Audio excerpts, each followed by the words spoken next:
Alright, I wasn't even sure if I was gonna make this video, but I have to. I literally couldn't get this movie off my mind since it came out.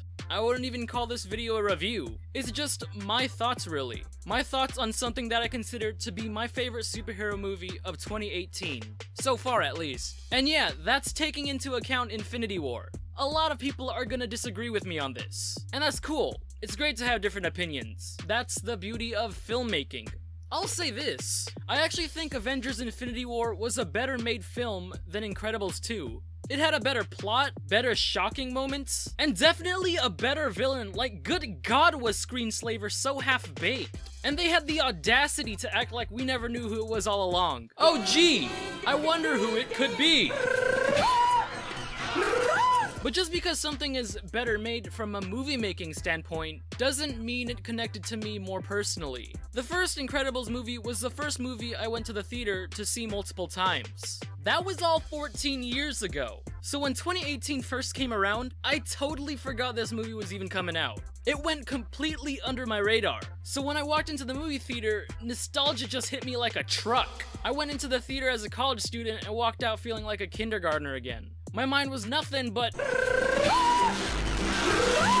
I wouldn't go as so far to say that me liking it is because of nostalgia alone. I really dug how they humanized everyone even more so than they did in the first. I've heard a lot of criticisms of how Mr. Incredible is kind of a rice hole in this movie because he gets all jealous and envious of his wife while he was just the stay-at-home dad. But I kind of disagree on that in a way. I think that really adds to his character. We barely got to see him interact with Violet and Dash at all in the last one. Some were so put off by the lack of interaction that people have actually come up with theories that point to some of the kids not being their kids. There's this one idea going around with the main evidence people are going off of is Violet's hair being black, cause no one has that in her family. Some are saying Elastigirl had her before she married Bob, but others are saying that doesn't make sense either cause Violet's 14 and they've been married for 15 years. Others say she dyed her hair, but wouldn't the dye in her hair be visible like normal clothes? There was another one that said that Helen had an affair with Frozone or something. Like, some of this is so absurd. I think it had something to do with maybe her grandparents having black hair, Bob's parents or Helen's parents, which explains why she has it, cause that's how biology works. Wow, we're going off topic. Part of the reason why I liked the first one so much was because of how relatable they all were. And by having him have these flaws, I think that's what makes superheroes so likable today. Thor is at the peak of his popularity because of how he hides how broken he is and how he's lost everything by cracking jokes 24/7. Tony's so likable because even with all that intellect, he still makes the dumbest mistakes, like programming a legion of robots so that they had the option to kill. And also because he's a charismatic rice hole. But case in point, the flaws in superheroes are what makes them so unique. It baffles my mind of how everything was so well knit. When I saw the first one, I related to the energetic Dash. Now I relate to the morbidly depressed I Wanna Die Violet. It really emphasizes how timeless both of these movies are.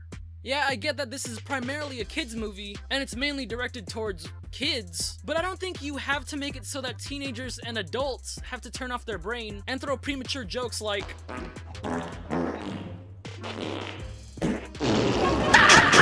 I think this movie is really intelligent in what it tries to give the adults, while also entertaining the children.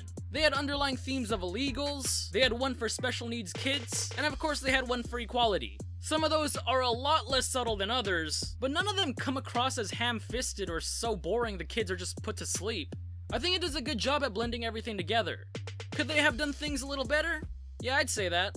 I'm gonna take a step back a bit, because I do agree with some of the criticisms about the shock value of this movie, or lack thereof. Incredibles 2, to me, doesn't beat The Incredibles 1. The biggest gripe was with Screenslaver. Her motive seems kind of like a generic run-of-the-mill thing you'd find from a fortune cookie, and the predictability of it all was it just left me asking why.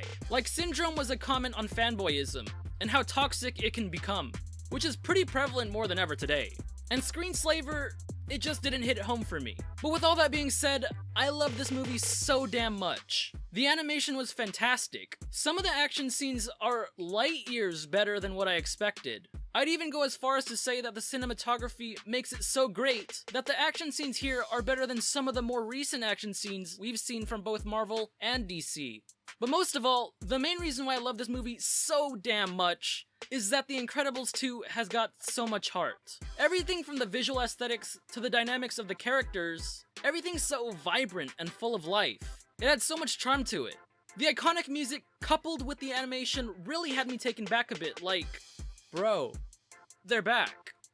I wanted to wait out on making this video because I knew that what I'm saying right now is kinda controversial. But then again, it's an opinion, so who really cares?